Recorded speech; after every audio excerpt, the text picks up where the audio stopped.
selalu mendorong kader kita agar mereka itu karena menjadi kader Ansor, mereka tidak hanya menggunakan hak pilihnya, Iya. tapi mereka itu harus memberikan sesuatu yang lebih. Saya melihat kadang gini Mas, kendala ya. Di desa itu kadang rebutan umum Mas, itu juga. Iya. Akhirnya saya sebagai seorang kader yang mana diharapkan bisa mewarnai ya, kami harus memberikan contoh. Walaupun saya seorang ketua, saya nggak gengsi ya, jadi seorang ketua TPS. Akhirnya ya memang kita jalan dengan baik, kita buktikan bahwa kader Muhammadiyah salah satu dari bagian dari Okapeng ya, itu bisa memberi warna di penyelenggara. Karena anak-anak muda ini punya pemikiran yang mungkin out of the box, di luar pemikiran, mungkin mohon izin orang-orang yang lebih dulu dari kita.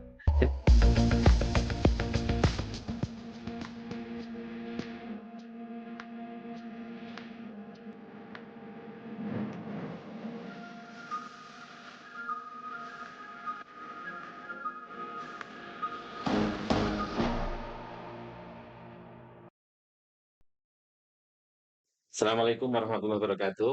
Waalaikumsalam. Hadir lagi bersama Bilik Demokrasi podcast yang dikelola KPU Kabupaten Jepara.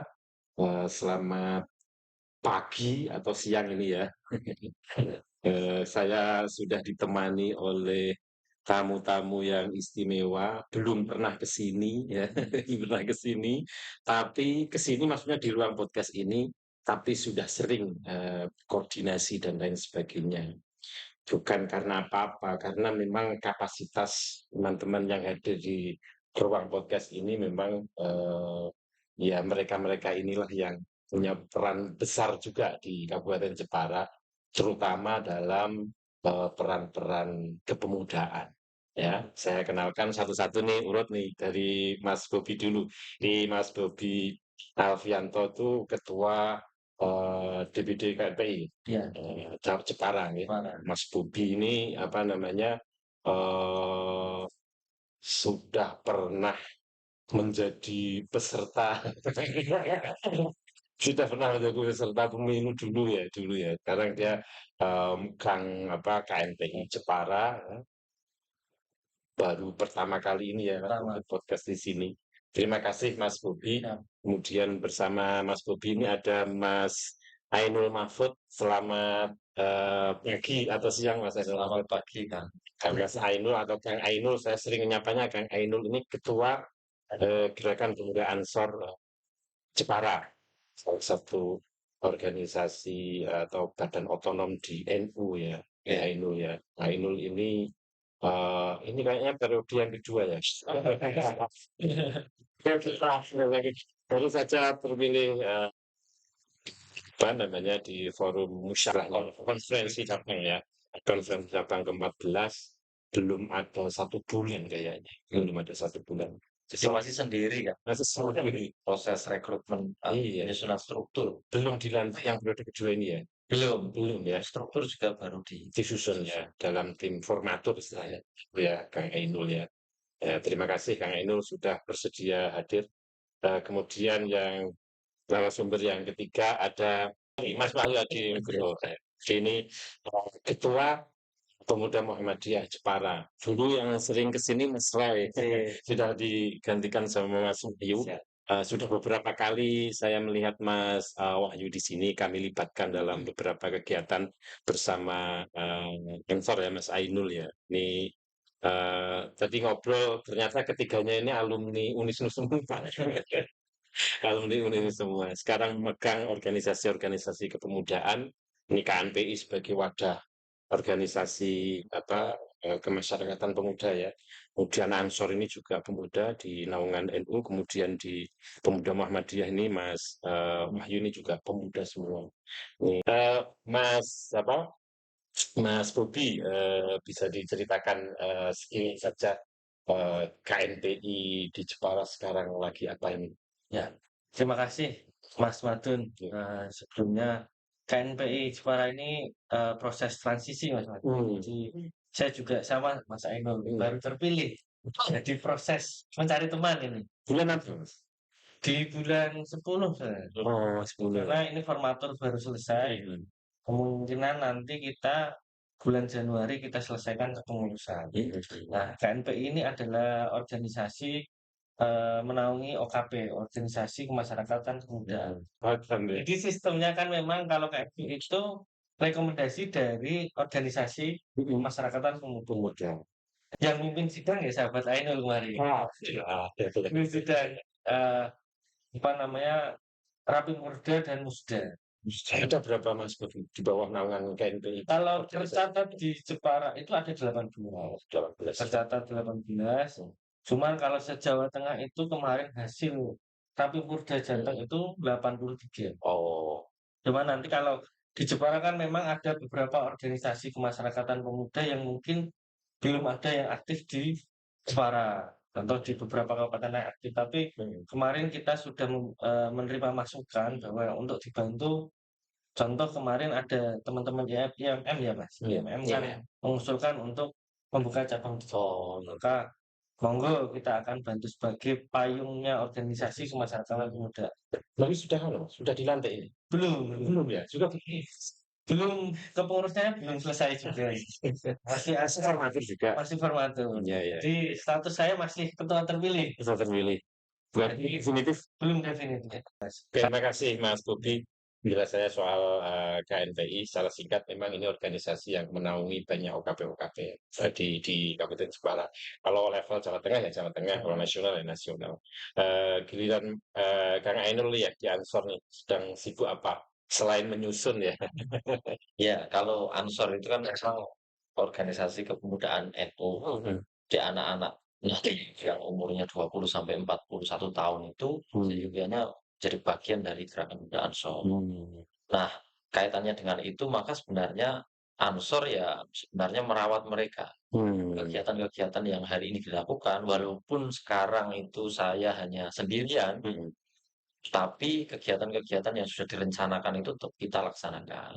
Kalau Ansor ya sebagaimana umumnya yang ada di kabupaten lain, kita ya organisasi geder, organisasi sosial keagamaan, yang pasti Gerakan Pemuda Ansor itu strukturnya sampai ke ranting. Ada 16 PAC, pimpinan anak cabang di seluruh kecamatan termasuk di Karimun Jawa. Kalau rantingnya itu ada sekitar 240 ranting yang tersebar di 184 desa dan 11 kelurahan.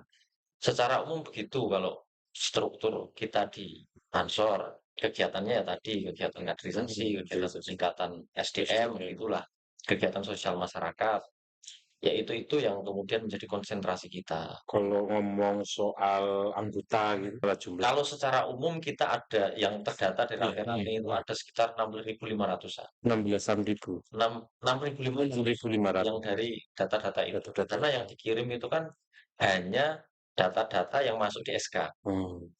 Kan ada anggota-anggota yang mungkin tidak sudah SK. Itu termasuk yang teman-teman yang memang di ranting di tingkat desa kelurahan yang di tugasnya di level kecamatan dan cabang ya. Betul. Rata-rata kan kalau di ranting itu antara 20 sampai 40 yang di SK ranting itu. Oke, terima kasih Kang Ainul. Punya anggota ribuan. Dan selalu ada kegiatan berjenjang pengkaderan begitu ya. Iya, pengkaderan, kegiatan-kegiatan pelatihan. Iya. Kayak kemarin beberapa waktu lalu kita pelatihan kayak servis lampu gitu ya. Pelatihan Sampai segitunya. kalau iya karena tadi basisnya kita Peningkatan kompetensi.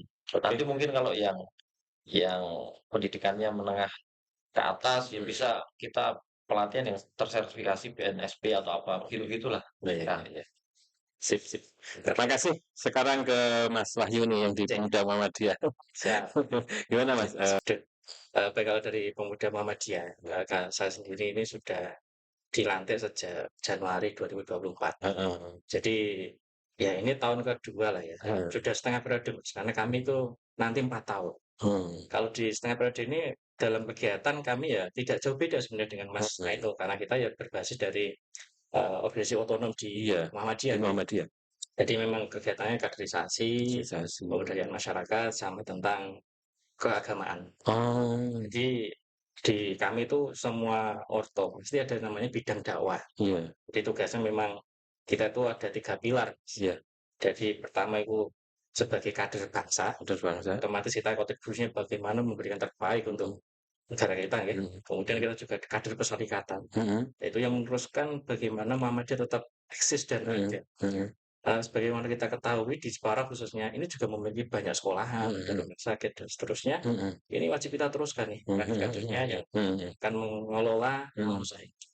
Kemudian terakhir adalah kader umat. Ini kader umat itu kepentingannya tadi kita memberikan dakwah-dakwah keagamaan, pemurnian, ya semacam jadi kiai cilik lah gitu ya. Ya, amar ma'ruf. Ya, kemudian terkait saat ini ya kami karena sudah setengah periode, kami sudah berupaya semaksimal mungkin untuk kalau dari Ansor tadi ada apa ya Convergent ya Mas. Convergent. Kami juga nanti mungkin sudah memikirkan tentang menyongsong musda.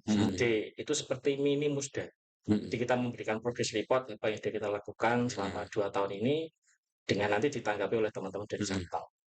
Kemudian di samping itu juga pemuda Muhammadiyah karena memiliki 3 pilar tadi ya, kita juga banyak memberikan agenda-agenda tentang perkaderan tadi ya.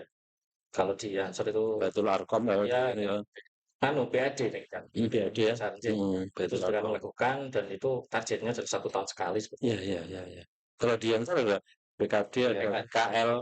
Kalau PKD di kecamatan-kecamatan itu ya 1 bulan 1-2 kali muter di. Iya. Ini Baitul Arqam dasar. Iya, Baitul Arqam dasar nanti. Pernah Mas jadi narasumber TKD, pernah narasumber Baitul Arqam. Itu mana ya? Di lucu ya, zaman Mas Roy. Yang belum langsung di pengadilan KNPI. Itu saudara kita gitu.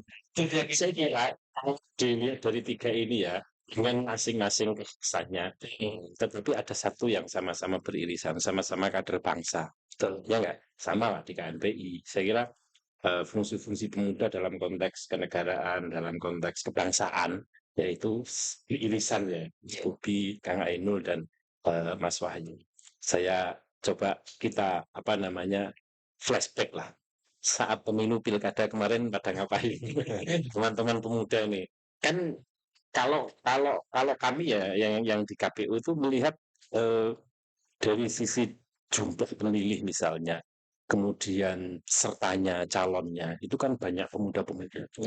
Kalau kita lihat di infografis itu yang ada di lontar ini ya, di ruangan dekat podcast ini kan yang usia kira-kira generasi Z ya, ya 17 lah kalau di usia pemilih kan segitu, sampai dengan milenial lah ya atau 37-an itu kan sudah mendominasi jumlah pemilih 50 sekian persen sudah banyak. Artinya baik itu secara struktural maupun secara alamiah pemuda kemarin punya peran strategis baik dia sebagai pemilih maupun yang jadi peserta. Banyak kan calon-calon yang masih muda-muda kan ya juga banyak. Yang aktif di partai muda-muda kan ya juga banyak. Kemarin teman-teman ini dalam posisi apa ini? Saya pribadi ya, atau sebagai ketua Ansor memang selalu mendorong kader kita agar mereka itu karena menjadi kader Ansor, mereka tidak hanya menggunakan hak pilihnya, tapi mereka itu harus memberikan sesuatu yang lebih. Mereka harus ikut berpartisipasi aktif. Dalam konteks ini ya kalau memang punya potensi untuk misalnya punya kemampuan menjadi penyelenggara ya silahkan masuk. Punya potensi untuk mengawasi pemilu ya silahkan masuk. Atau bahkan ada kader-kader yang punya potensi untuk menjadi peserta ya silahkan masuk. Kita dorong bersama-sama potensi itu. Karena saya berharap kader-kader kita itu tidak hanya kemudian di rumah datang ke bilik suara memberikan hak suaranya. Itu kan orang normal gitu. Tapi kalau kader-kader yang berada di gerakan pemuda Ansor, saya berharap lebih dari itu. Dia memberikan sesuatu yang lebih di proses-proses pemilu yang ada. Nah itu yang selama ini kami dorong ke sahabat-sahabat kita yang ada di cabang, di pimpinan cabang, dan di ranting. Artinya itu juga bagian dari peran yang ditekankan ya dalam setiap sesi pengkaderannya di Ansor ya. Betul. Untuk bisa masuk ke ruang partisipasinya sebagai pemilih maupun sebagai peserta maupun pengawas, penyelenggara misalnya. Jadi kalau dalam konteks pelatihan kepemimpinan kita itu kan membekali teman-teman agar sahabat-sahabat itu tidak hanya kemudian apa ya, ikut-ikutan gitu. Kalau bisa menginisiasi. Tidak hanya di soal pemilu, ini kan ini contohnya kan di pemilu. Di hal-hal lain lah, mereka misalnya punya punya kemampuan atau dipilih masyarakatnya menjadi ketua RT ya dilakukan dengan baik. Jadi imam mushola ya dilakukan dengan dalam konteks menjaga bahwa kader-kader kita itu bisa mengisi ruang-ruang yang ada di masyarakat, termasuk di pemilu kemarin. Jadi lebih luas sebetulnya ya di Ansor rasanya peran selain di pemilu ya, selain di pemilu juga partisipasi itu juga kemana-mana juga. Konteks berorganisasi ini kan organisasi sosial kemasyarakatan kebudayaan. Maka teman-teman yang ikut ya memang dalam rangka menghibahkan waktu tenaganya lah. Kalau misalnya uangnya tidak ada ya minimal waktu tenaganya itu diberikan ke masyarakat secara maksimal. Dalam konteks tadi di pemilu atau di kegiatan sosial yang ada di lingkungannya dan lain-lain. Mas Wahyu juga sama ya Mas ya. Ada hal-hal yang kemarin saat pemilu dan pilkada itu teman-teman pemuda Muhammadiyah. Betul. Jadi kebetulan juga alhamdulillah kami memiliki kader-kader yang berpotensial untuk menjadi penyelenggara gitu. Kita sempat melakukan semacam screening internal dulu lah. Belum siapa yang kita upayakan untuk masuk. Nah, ini terpilih beberapa orang yang saat itu berada di level kecamatan ya, PPK. Mungkin kita ya sarankan dan dorong teman-teman masuk di PPS seperti itu. Iya. Saya dulu masuk di ketua TPS. Pernah ya? Saya enggak usah KPPS ya? saya enggak usah yang tinggi-tinggi dulu lah. Terus bocah-bocah karena dulu tuh saya melihat kadang gini Mas, kendala ya. Di desa itu kadang rebutan umum Mas itu juga. Iya. Akhirnya saya sebagai seorang kader yang mana diharapkan bisa mewarnai ya, kami harus memberikan contoh. Walaupun saya seorang ketua, saya enggak gengsi ya, jadi seorang ketua TPS. Akhirnya ya memang kita jalani dengan baik, kita buktikan bahwa kader Muhammadiyah salah satu dari bagian dari Okaping ya, itu bisa memberi warna di penyelenggara seperti itu. Terkait peserta juga kemarin ada beberapa teman yang memang masuk di itu, cuman ya belum masuk peserta ya, tapi bagian dari parpol gitu. Itu sudah kita dorong, kita upayakan. Kalau di Muhammadiyah itu ada istilah begini, silakan kamu mau jadi apapun, mau jadi dokter, jadi profesor, jadi politik ya. Tapi kembalinya ke Muhammadiyah. Artinya memberi warna untuk Muhammadiyah dan berkiprah memberikan untuk bangsa dan negara. Sebetulnya masalah KPPS itu sebetulnya kunci. Pemilu kalau nggak ada KPPS, sebenarnya kan mereka teman-teman kalau saat ini kan sudah Ya, Myanmar itu ada 25.000 sekian KPPS jumlahnya ya di Jepara. Kami merebut 24.000 sekian kayaknya. Ya itu jumlah apa namanya KPPS. Ternyata Mas Wahyu saya belum tahu penyelenggara ya. Ini kenangan nggak nih teman-teman dari Muhammadiyah maupun Ansor sebenarnya kader-kadernya banyak yang terlibat sebagai penyelenggara juga ada yang jadi peserta. Kalau ini jelas lah ya. itu pasti. Ini jelas ya. Kalau Mas Bubi. Karena memang pengalamannya saya dalam pemilu kemarin terlibat yang pertama di Pileg itu kan memang sebagai peserta. Jadi lumayan dan sebagai kontestasi yang mungkin sebagai orang awal atau pemuda yang baru masuk ke kontestasi lumayan bagi saya. Jadi tapi meskipun itu kurang sedikit ataupun bahasanya main nasib sih kalau saya ingin membuktikan bahwa anak muda nih bisa jadi. Saya juga kemarin sering berkoordinasi dengan ketua Mas Ainul, sahabat Ainul. Jadi memang jaringan organisasi kepemudaan bagi mungkin kawan-kawan yang nanti ingin berkiprah ataupun yang masih remaja umur belia SMA ataupun baru lulus SMA penting kita berorganisasi. Ada nggak sih saya akan teman-teman di organisasi itu saat mau pemilu, saat mau pilkada itu secara khusus sebetulnya di internal misalnya di Pemuda Muhammadiyah di Ansor maupun di KNPI itu dibahas gitu ya soal kontribusi, soal apa itu dibahas nggak sih? Kalau dalam organisasi yang saya rasakan hari ini itu kita kayak berasa kekeluargaan. Jadi kita itu berangkatnya bukan karena mohon maaf mungkin deal-dealan apa bagaimana, tapi kita atas dasar keluarga. Nah, malahnya ketika saya sebagai waktu itu masih kepengurusannya Mas Ainul, jadi saya koordinasi dengan sahabat Ainul. Bahwasanya teman-teman ranting dan lain, kita keluarga mohon dibantu. Kan kita sama-sama dalam satu kekeluargaan. Nah, makanya tadi saya menyampaikan bahwa pentingnya kita berorganisasi itu menambah keluarga. Yang pertama itu, yang kedua mungkin menambah pengalaman. Kita tidak tahu bagaimana pengalaman-pengalaman yang ada di mereka. Iya. Meskipun mereka mungkin berbeda latar belakang, tapi kita bisa mengambil apa yang ada di mereka. Dalam konteks pilkada ini seperti kemarin yang saya lakukan kan memang saya mencoba merapat ke teman-teman organisasi yang lain. Nah, disinilah konteks yang mungkin saya anggap penting ketika kita berorganisasi. Kalau kita mau masuk sebagai, karena saya mohon izin sudah menjadi politik, masuk ke politik praktis, dalam arti hari ini saya sudah berparpol itu memang karena sebelum saya berparpol itu saya berorganisasi. Jadi ada hal-hal positif di situ. Tapi tidak hanya kalau masuk organisasi itu harus berparpol. Jadi beda. Ada sisi kemanfaatan organisasi dalam konteks belajar berpemilu, pilkada dan seterusnya. Tapi ya namanya demokrasi ya. Dalam hal ini bentuknya mewujud dalam proses pemilihan umum ya, memilih pemimpin. Banyak yang mengatakan namanya demokrasi melibatkan banyak orang, melibatkan banyak kepentingan. Tentu saja ada perbedaan-perbedaan pandangan.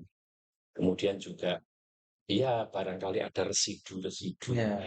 Kira-kira apa catatan dari residu-residu itu yang teman-teman semua, kan Ainul di Ansor, Mas Wahyu di Pemuda Muhammadiyah, dan Mas Bobi di KNPI itu, yang kira-kira itu nanti perlu diperbaiki bersama-sama dalam konteks kepemudaan ya, sehingga demokrasi itu mutunya bisa terus lebih baik. Ada nggak catatan-catatan residu dari sisi penyelenggaraan pilkada yang kemarin? Misalnya menemukan ketegangan-ketegangan atau partisipasinya secara mutu dan lain sebagainya. Ada yang bisa memberikan pendapat soal ini, Mas Wahyu dulu coba. Oke, baik. Kalau dari residu-residu dari penyelenggara pemilu, pilkada, era saat ini tuh kalau kita tangkap ya memang banyak tentang misinformasi maupun hoax-hoax gitu ya. Itu menimbulkan, dan saya rasa itu belum teratasi sejak dulu. Menimbulkan polemik di masyarakat yang akhirnya mereka punya pandangan pilihan. Tapi karena saking fanatisnya, itu kayak berseteru gitu. Tidak saling guyup rukun, mendukung tapi dengan cara arif, tapi malah saling menyerang. Bahkan saya punya teman yang saking debatable di sosmed ya. Sampai sekarang tuh Mas, tidak bisa harmonis jadi Sisi itu tapi melalui media sosial. Ya agak mereka. Sederhana saya nggak usah gitu. Kita tuh berpolitik yang baik dan cerdas sebagai anak muda itu nggak perlu pakai otot lah. Kita pakai pikiran jernih supaya nanti juga demokrasi kita bangun dengan baik karena di bangsa gitu. Ya kemudian di sisi lain juga ada tingkat ketidakpercayaan atau termakan isu tadi akhirnya sudah mantap dengan pasangan A misalkan atau calon A, tapi karena ada isu-isu yang mirip tadi akhirnya dia berubah. Ini seperti misinformasi sih. Saya lihat dari KPU sendiri kan sudah banyak edukasi, banyak flyer-flyer tentang pemilih yang baik bagaimana, masing-masing calon itu kiprahnya bagaimana. Tapi yang namanya orang, terutama kalau ini tidak anak muda sih, yang 40 plus lah. Ketika dulu waktu muda tidak ada sosmed, si tuanya ini ada sosmed. Gagap teknologi. Ternyata ini yo, saya dukung ini, kamu gak senang ya. Kayak gitu. Nah ini mungkin kalau kami boleh memberikan masukan ke depan barangkali kayak diskusi-diskusi terbuka atau forum-forum mencerahkan itu diperbanyak Mas. Kami pribadi itu seperti ini pemuda sih sudah banyak terpapar edukasi gitu ya. Tapi mungkin ternyata situasi di lapangan itu masih seperti itu. Ya ini harapan kita sama-sama ke depan di upaya yang lebih baik lagi karena demokrasi di Indonesia itu harus kita dukung bersama. Seperti itu Mas. Ini kalau lihat Mas Wahyu, Kang Ainul, artinya literasi tentang perpolitikan, literasi tentang kepemiluan, tentang demokrasi itu menjadi sesuatu yang masih penting dan harus gimana Kang Ainul? Ya, kalau saya melihat sih memang kalau di masyarakat anak-anak muda itu hari ini PR kita itu perbedaan pilihan itu menjadi problem, masih menjadi problem. Jadi kalau mau ke A, yang satu B, itu masih terbawa setelah pemilu. Tapi sejauh mana, kalau perbedaan pasti ya, misalnya kan yang pemilu atau pilkada, Ya, tapi sejauh mana perbedaan-perbedaan itu masih ya bisa seperti ini ya. Kalau saya berharap ke depan itu kalau beda ya beda saja. Setelah itu harus selesai di TPS gitu. sebenarnya kadang masih belum Iya. bisa maksimal. Terus juga sampai sampai sekian bulan setelah Kelompok itu misalnya ya. ya. Kalau kita sih oke-oke saja ya, beda partai aman, tapi Mungkin karena sudah biasa kepentingan di organisasi biasa. grassroots tadi ya. yang di bawah gesekan-gesekan yang muncul. Masih dari ini apa ini? Kedewasaan berpolitik, Mas Bobi. Iya, kedewasaan berpolitik Dengan menyikapi perbedaan kepentingan. sama menerima informasi kadang. Kadang kan anak muda itu banyak yang termakan dalam hal kayak, oh ternyata seperti ini. Apalagi kalau teman-teman yang mungkin dia kritis dan yang lain, dia sering menyimpulkan beberapa. Oh ternyata pendukungnya seperti yang sampaikan Mas Wahyu tadi kan, oh ini pendukungnya ini, jadi mereka berubah haluan. Nah itu yang terjadi. Itu kultur informasinya kan. Ya, Artinya kata kuncinya sebetulnya ya PR bersamanya kan literasi informasi kan, bagaimana memfilter, menyikapi, memverifikasi apakah ini benar atau tidak. Karena berinformasi kalau lihat diskusi tadi kan, obrolan tadi kan mempengaruhi sikap. nah Sikap tadi kakak ini bisa saja terjadi friksi yang sampai setelah pemilu masih dianggap selesai di TPS. Padahal kalau saya pribadi ya, saya berharap itu anak-anak muda itu tadi tidak hanya kemudian memastikan partisipasi politiknya tersalurkan, mereka datang ke TPS untuk menambah angka suara menambah angka apa kalau di KPU itu partisipasi. Saya berharap ke depan tidak hanya itu, tapi anak-anak muda itu memahami bahwa ruang-ruang demokrasi itu yang menyampaikan pendapat dengan berani. Nah, Kemudian misalnya ikut diskusi-diskusi publik, ikut musren, begitu-begitu. Itu kan bagian dari demokrasi kita yang bersih. Kalau dari kacamata KPU, harapan itu kan banyak. ya, Banyak sekali. Harapan pencalonan misalnya. Ruang pencalonan itu juga butuh partisipasi publik. Itu yang menurut saya cukup penting. Misalnya. Dibandingkan hanya ini loh angkanya tambah. partisipasinya tambah. Tidak hanya di TPS. Sebetulnya banyak tahapan kalau Kang Enul ya. Maksudnya kalau pencalonan, pasti ada mekanisme di internal partai. Misalnya partai yang mengusung ya. Kemudian itulah yang juga harus misalnya dimasuki. Ya. Tapi Kang Enul melihat yang masuk ke ruang-ruang itu sudah kelihatan atau Ya belum maksimal. Framing kita itu masih partisipasi itu hanya soal datang ke TPS, jumlahnya tambah dari 80 ke 85%. Nanti berikutnya harus 87 gitu. Hanya itu karena hanya soal angka itu. Padahal yang penting itu partisipasi politik masyarakat itu kan soal-soal tadi proses-proses yang sampai ke sana. Iya. Artinya di dalam proses partisipasi, apalagi kalangan pemuda dengan demografi dan kecenderungan kiprah yang strategis itu, emang kalau memaknai ruang publik ini, ruang pemilu itu hanya ke TPS-nya, tapi tadi disinggung dari teman-teman semua itu ya harus masuk ke banyak ruang sehingga dibutuhkan itu ya siapa lagi kalau bukan teman-teman pemuda. Oke, saya misalnya ke ini kan ramai juga nih di tahun 2024 itu ada konferensi tingkat tinggi ya KTT demokrasi di Korea. Salah satu isu yang dibahas itu sebetulnya soal bagaimana peran pemuda ini ya dalam pengambilan keputusan-keputusan publik. Nah, misalnya ya, bahwa itu bagian dari ruang publik yang pemuda harus berkiprah di situ, iya. Tetapi setelah pemilu dan pilkada, kiprah pemuda kan juga ada di sana. Nah, bagaimana peran pemuda itu masih terus terjaga untuk mengawal pengambilan keputusan yang sifatnya strategis. Nah, bisa jelaskan Mas Wahyu. Ya, terkait peran pemuda ini memang sangat penting ya, karena kalau kita melihat pemerintah pusat itu punya 2045 sebagai Indonesia emas ya, itu jatuhnya di kita Mas. Saya 2045 itu. Jadi atau anak kita lah. Ya, artinya peran itu sudah dimulai sejak sekarang. Kalau dari Pemuda Muhammadiyah sendiri kami kemarin bergabung di salah satu elemen pemerintah tentang Dewan Pendidikan. Kita ada satu kader yang masuk ke situ. Harapannya juga bisa mendukung pemerintah Kabupaten Jepara dalam hal ini mewujudkan pendidikan Jepara yang lulus misalkan. Nah ini salah satu peran kami sudah masuk dalam wilayah yang bersangkutan pun kompeten dalam bidang itu.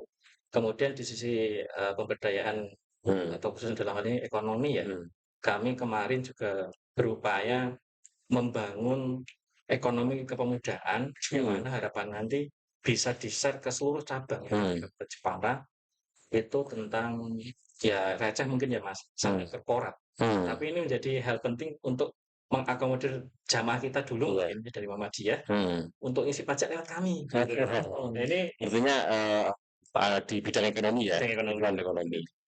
Sebenarnya kami harapan ke depan itu bisa berintegrasi lebih lanjut atau berkolaborasi lebih dalam dengan pemerintah terkait pemberdayaan. Nah, ini mungkin dalam hal ini pemuda belum begitu banyak, tetapi kalau komunikasi terkait itu ya sudah ada. Tinggal nge-goals saja nanti program apa yang bisa kita kerjakan. Isunya banyak ya Kang Ainul ya. Selain yang disampaikan Mas Wahyu ini sebetulnya kalau soal pemuda bisa ambil bagian dalam pengambilan kebijakan publik, misalnya kayak isu-isu lingkungan, misalnya isu-isu kemiskinan, kesehatan misalnya. Ya, saya gini, yang penting anak-anak muda itu dikasih ruang. Jadi akses ya. akses itu harus lebih inklusif. Kayak di KPU ini kan kita dikasih ruang untuk bicara nih. Saya bisa ngomong apa yang ada di pikiran saya. KPU juga memberi ruang untuk tadi teman-teman disabilitas. Itu kan artinya ada ruang-ruang yang inklusif untuk orang-orang tertentu, termasuk anak muda, orang-orang disabilitas, terus tokoh-tokoh agama tertentu. Nah, itu saya berharap sih ruang-ruang itu ada di pemerintahan gitu. Mereka juga harus membuka ruang kepada kita. Kita harus misalnya kita terlibat di dalam proses pengambilan keputusan itu, kita kan harus masuk ke sana. Betul. Terus ngomong, ini loh ide kami, anak-anak muda, tidak hanya kemudian undang kelompok tertentu yang kemudian tidak mewakili kita. Karena anak-anak muda itu kan cara berpikirnya agak berbeda gitu. Nah, itu harus ditangkap juga. Mereka progresif dan lain sebagainya ya.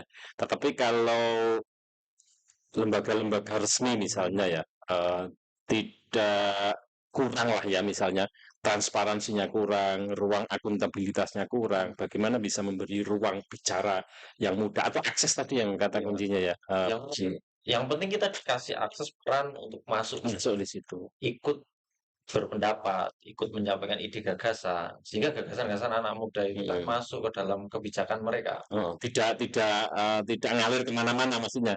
Kalau diberi akses, misalnya dalam musyawarah bersama ada keputusan ini, kemudian dikasih ruang untuk bicara misalnya. Iya, selama ini kan kalau kita di organisasi itu kan memang bergerak atas program kerja kita, mendampingi anak-anak, mendampingi misalnya ya kasus-kasus tertentu, itu kan dalam konteks kegiatan di dalam internal kita. Tapi untuk pengambilan keputusan di sebuah pemerintahan, mereka kan harus membuka ruang kita. Kita datang, menyampaikan. Ya tadi, saya berharap ruang-ruang ini dibuka dari tingkat desa, kecamatan sampai kabupaten. Kalau mulainya di musren ya kita masuk sana. Di kecamatan ya ke sana, di kabupaten kita tetap diundang di kabupaten itu. Tapi kan saya berharap kebijakan ini muncul di bawah. Anak-anak muda ini terlibat di desa-desa. Karena kan konteksnya kan sudah desa yang menggerakkan. Desa diberikan begitu banyak dana desa mulai itu sekarang ini sudah banyak kebijakan lainnya, operasi desa merah putih dan lain-lain. Bahkan kalau kita melihat kebijakan-kebijakan negara sekarang itu kan mereka merekrut anak-anak muda itu yang jadi sarjana penggerak itu banyak sekali dipasang di mana-mana gitu. Artinya itu bagian dari akses ya. Itu bagian dari akses ya. Tapi kan juga Itu kan akses khusus menurut saya. Oh, Hal-hal yang sudah umum dilakukan di desa-desa ini kita harus terlibat. harus terlibat Berikan ruang yang yang besar. proporsional lah. Walaupun sebenarnya kalau kita ngomong konteks ini banyak sih anak-anak muda kita yang jadi kepala desa misalnya. Anak-anak Ansor itu kan banyak yang di kepala desa. Hampir semua di Karimun Jawa tiga desa itu anak-anak muda, teman-teman saya satu angkatan jadi kepala desa nom-noman lah kan. Iya. Ruang-ruang itu dimunculkan di semua lini lah. Oke, kalau pemuda itu biasanya karakternya yang muncul ya, setidaknya yang muncul di media sosial, di manapun lah ya, itu kan aktif, progresif, di banyak hal. Tapi begitu tiba di ranah politik misalnya, ranah demokrasi misalnya, tetap ada tantangan. Tantangannya itu agak jaga jarak misalnya, apatis. Mas Bobi bisa memberikan bagaimana literasi politik ini kepada anak-anak muda agar secara aktif juga terlibat di dalam proses peningkatan mutu-mutu proses demokrasi itu. Iya. Nah, saya anggap hari ini memang terus terang memang di beberapa partai itu jarang sekali memang anak muda itu. Jarang bukan hanya di Jepara, mungkin yang terlalu muncul agak dominan kan jarang. Saya lihat jarang ketika itu. Cuma hari ini mungkin agak mulai berbenah karena sama halnya tadi yang disampaikan bahwa pemilih pemuda itu lumayan banyak. Maka partai hari ini saya lihat mereka agak mulai memberikan akses kepada anak-anak muda. Akan tetapi saya lihat aksesnya itu tidak akses penuh juga. Anak-anak muda ini punya pemikiran yang mungkin out of the box, di luar pemikiran mungkin mohon izin orang-orang yang lebih dulu dari kita. Kita punya informasi yang mungkin lebih dari mereka karena kita juga bermedia sosial atau mencari informasi dari yang lain. Nah, itu mungkin menjadi solusi bagi pemerintahan khususnya di daerah otonom di desa. Karena Mas Heru juga tadi menyampaikan desa-desa hari ini itu kan banyak sekali anggaran dana desa, program-program koperasi merah putih. Itu kalau memang pemuda diberi akses, diberi peran, itu akan menjadikan istilahnya beberapa ide yang berbeda. Tapi sebetulnya nggak apa-apa sahabatis amat. Selama ruang itu ada sebetulnya Mas ya. Cuma ini tantangan. apatisme itu terjadi ketika kita tidak diberi ruang. Anak muda itu satu memang saya mengalami emosional itu berbeda dengan mungkin orang yang sudah dahulu kita atau yang lebih di atas kita lebih senior. Jadi anak muda itu agak kadang kalau dia tidak diberi ruang satu pasti ada yang ngambek, satu ada yang goyah. Kan itu darah muda lah kalau berapi-api kita. Jadi apatis itu muncul ketika kita tidak diberi akses atau ruang. Kalau kita diberi ruang mungkin satu bisa menjadi banter atau terlalu kencang. Kalau bisa kalau memang senior itu bisa kontrol anak muda itu akan menjadi suatu ide yang istilahnya menjadi ide yang bagus atau solutif. Karena memang pengalaman saya mungkin punya beberapa senior ketika kita punya ide sebagai seorang senior mereka itu mengarahkan kita. Itu tidak baik, bukan baik. Nah, Tapi jujur teman-teman yang ini muda semua ya, baik di Kang Ainul maupun Mas Yu ya. Merasa nggak sih misalnya ini betul-betul sudah eranya teman-teman yang muda-muda gitu. Ada nggak misalnya kayak gitu? Dan kalau punya perasaan seperti itu tertransformasi dengan misalnya kalau ini organisasi dengan kayak Kang Ainul misalnya ada 6.000 lebih di Pemuda Muhammadiyah saya kira sampai keranting loh Mas. Ada Mas. Sampai keranting juga kan. Memang beda jumlah lah. Kesadaran seperti itu bagaimana mentransformasikannya?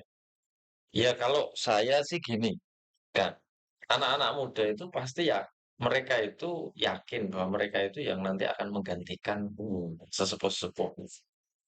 Sampai hari ini teman-teman yang sudah terlibat, sahabat-sahabat itu sudah terlibat sesuai kapasitasnya. Maka kami sebagai organisasi kepemudaan itu cukup saja kita mendorong teman-teman agar SDM-nya bertambah. Karena dengan begitu ketika ada peluang apapun lah, nanti mereka bisa menangkap itu. Artinya disadari bahwa ini memang ruang bahasanya kalau di Ansor apa ruang hikmat. Kalau ada ruang ruang partisipasi. Iya. Tapi sama ya, Mas Wahyu ya, Jadi disadari itu ya? betul, bukan estafet. Ini kan istilahnya kayak estafet. Kalau anak muda memang harus lebih mewarnai. Tadi saya singgung tentang 2045. Dan memang kami dari daerah itu yang mendorong teman-teman tadi mau jadi apapun silakan untuk menjadi yang terbaik untuk bangsa dan persyaratan silakan dilakukan. Dan maka terkait tentang sudah saatnya kita berperan itu juga dalam beberapa waktu terakhir kita sampaikan. Nah, ini terima kasih sekali KPU menguncikan kita gitu. Cuma ini di kode-kode Saya lebih panjang jadi. enggak, satu kata ya, penjelasan kunci dari teman-teman semua. Kira-kira apa yang harus dilakukan biar mutu demokrasi ini berjalan ya, maksudnya lebih meningkat, lebih matang gitu ya, lebih dewasa gitu ya. Kira-kira apa sih yang teman-teman pemuda bayangkan menuju ke sana, Mas Wahyu? Nyambung nanti Mas Aini. Mas Bogi. Oke, nah, dari kami sih melihatnya tadi ya, saya tertarik dengan kata-kata akses atau keterbukaan informasi. Saya tadi kan menangkap tentang perselisihan di lapangan di grassroots. Itu kita mencoba membuat formulasi barangkali semua yang diberikan sampai ke level bawah itu sama, Mas. Jadi untuk menghindari miskomunikasi, informasi yang tidak tepat itu terhindar dan akhirnya harapannya itu memberikan pencerahan bagi teman-teman di bawah supaya tidak terjadi hal yang negatif. Artinya dengan itu semua kita harapkan kan demokrasi bisa lebih baik, lebih dewasa. Terus kalau tidak salah demokrasi sejak dari 97 ya, ini sudah hampir nanti 1 dekade atau 2 dekade itu harus kita apa ya lestarikan. Kita upaya lebih baik lagi. Itu katanya demokrasi itu tidak bisa dikatakan idealnya sekarang dalam proses terus mencari kita namanya mutunya masih dalam proses OTW lah ya, terus OTW terus upaya-upaya untuk mengangkat mutunya, kualitasnya. Kang Ainul apa kira-kira yang bisa Ya, dilakukan? kalau secara umum tadi sudah tak sampaikan kan yang pertama bagaimana partisipasi politik masyarakat. Itu kalau indikatornya kan itu mutu demokrasi. Kemudian lebih inklusif. Partisipasi yang bermutu kan maksudnya. Partisipasi yang bermutu itu tentu harus diimbangi dengan SDM kita yang lebih baik, ruang-ruang yang lebih luas. Maka sebenarnya saya berharap ke depan kita di organisasi kepemudaan KPU tidak hanya mengejar soal angka itu, tapi proses-proses yang sampai ke sana itu dioptimalkan. Termasuk tadi KPU membuka ruang-ruang inklusif bagi anak-anak muda, disabilitas, kelompok minoritas. Hal itu saya kira akan ya menambah mutu demokrasi yang lebih baik. Istilahnya kalau di diskusi sekarang meaningful participation. Demokrasi yang bermakna. Makna itu termasuk substansinya lah ya. Itu sebenarnya semangat kita juga di Ansor. Ansor itu kan semangatnya kan himayat umat. Jadi memastikan keberlanjutan umat. Memastikan anak-anak muda itu bisa meneruskan kami. Kami meneruskan orang-orang tua. Maka untuk bisa meneruskan itu kita harus menyiapkan mereka. Apa ya dengan peningkatan SDM itu? Karena kami masih meyakini bahwa yang paling penting dari anak-anak muda itu ya peningkatan SDM. Ketika dia punya peningkatan SDM di bidang apapun ya yang disukainya, maka ketika ada peluang-peluang yang muncul akan bisa ditangkap.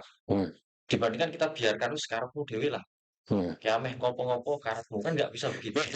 Kita harus petakan, makanya kita perlu memetakan anak-anak muda ini potensinya di mana, apa yang harus kita kerjakan sebagai organisasi kepemudaan untuk mereka. Iya, Mas Bobi, memetakan mutu nggak gampang. Misinya untuk meningkatkan mutu. Sebelum nanti kita sudah obrol. Jadi kalau saya lihat memang hari ini dari segi pemilu ke pemilu khususnya, karena memang posisi demokrasi Indonesia ini kan demokrasi yang masih mencari jati diri. Kalau saya lihat, terus ingin menemukan bentuknya yang ideal itu. Sampai proses pemilu juga kan, obrolan sebelum masuk podcast ini kan, bagaimana pemilu selanjutnya? Jadi memang hari ini khususnya pemuda itu memang harus mengikuti selalu informasi, khususnya KPU dengan keterbukaan informasi KPU dengan proses-proses demokrasi yang selanjutnya itu memang sebagai anak muda khususnya yang mungkin organisasi kemasyarakatan muda yang di bawah naungan KNPI juga nanti akan melakukan kegiatan-kegiatan yang bersifat mensosialisasikan proses-proses demokrasi untuk jadi melibatkan diri menjadi peserta maupun istilahnya pemilih yang tidak hanya sebagai prosentase yang tadi disampaikan. Jadi memilih karena memang tahu atas dasar proses demokrasi yang ada. Nah, pendidikan-pendidikan seperti itu ataupun sosialisasi di ruang-ruang publik khususnya sampai ke tataran bawah itu memang sangat perlu, Mas. Mungkin nanti di pemilu-pemilu selanjutnya agar yang terjadi itu tidak hanya yang penting berangkat, gugurke kewajiban masuk ke TPS. Nah itu. Nah, peran ini adalah peran yang generasi kita di umur 20-an, 30-an. Karena pemilu nanti kan kurang lebih 5 tahun atau 6 tahun ke depan kan memang kader-kader kita nanti, kader-kader organisasi kepemudaan dan pemuda-pemuda nanti yang menjadi tonggak pemilih utama yang menentukan masa depan khususnya daerah atau bangsa kita sendiri. Terima kasih. Maka memang perlunya kita sebagai organisasi kepemudaan memberikan sosialisasi dan juga terima kasih KPU juga memberikan ruang publik. Ini mungkin nanti bisa ke tataran sosialisasi yang lebih bawah lagi, lebih masif dan lebih mengena kepada khususnya pemuda. Oke, terima kasih Mas Bobi, Mas Ainul dan Mas Wahyu. Saya kira kita sudah di ujung ya. Artinya kalau menyimpulkan apa yang disampaikan, nggak terasa. Ngobrolnya sebelum podcast sudah 1 jam. Sebenarnya ruangnya 3 jam aja kurang. Ini Pak, akhirnya memang ini kan banyak pihak. Bagaimana memajukan partisipasi untuk menjadi lebih baik, lebih bermutu, entah itu pemilunya, entah itu peran pemudanya dan seterusnya. Saya kira nanti KPU saya kira ya bisa kolaborasi dengan organisasi-organisasi pemuda lebih ditingkatkan lagi. Mungkin bisa aja kita ada perjanjian kerjasama misalnya. Catatannya Mas Bobi sebetulnya perlu pendidikan ke politik yang lebih masif, terutama ke segmen pemuda misalnya. Saya kira itu nanti KPU bisa lah ya. Terima kasih, kita sudah di ujung. Ini sudah bersama teman-teman pemuda KNPI, Ansor dan Pemuda Muhammadiyah. Sampai ketemu lagi. Assalamualaikum warahmatullahi wabarakatuh. Waalaikumsalam warahmatullahi wabarakatuh.